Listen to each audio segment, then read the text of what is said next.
menawa pancen wis diajangi jembar karo anak-anake Semar.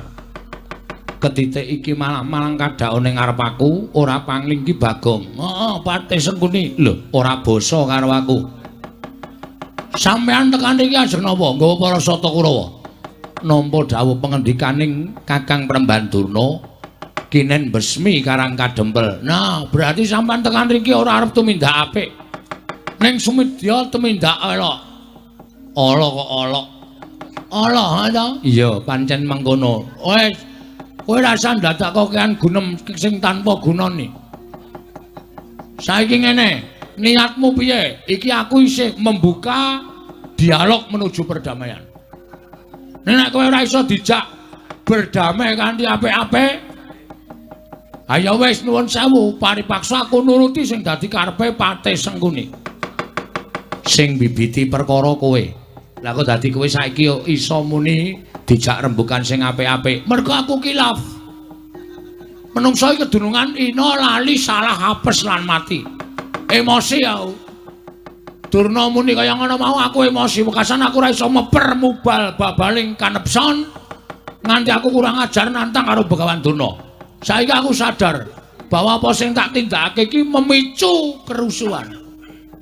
Mulai ayo saiki rembukan sing apik-apik. Bapakku tak tarine piye carane supaya gelem nang Ngastina ora ketamung sedhela. Nek wis rampung pakaryane bapak. Nek kowe gelem, nek kowe ora gelem meksa kepengin gunakake kekerasan ya nuwun sewu. Ki Chris John iki mungsuh. Chris John iki sapa, Gong? Pemain bal-balan. Us. Ngendelke Antasena apa dikira Kurawa wedi? Ayo monggo nek arep mlebu ICU. Aku sing ngelekke lho. Nek sampeyan nekat nuwun sewu, niki pancen wong peng-pengan tenan. Niki Kurawa ajeng nekat ndara. Nek Kurawa nekat ora usah melu-melu go. Jotosane kabeh Pakdi-pakdiku. Modar ora kowe. Aja mung Pakdimu, mbahmu Jotosono. Lho, mbahku sapa? Iki arep dhewe iki. Kok malah aku ditawak-tawake dijotosi. Surtayu wonten dawuh. Wis ora kena dipringgakke becik.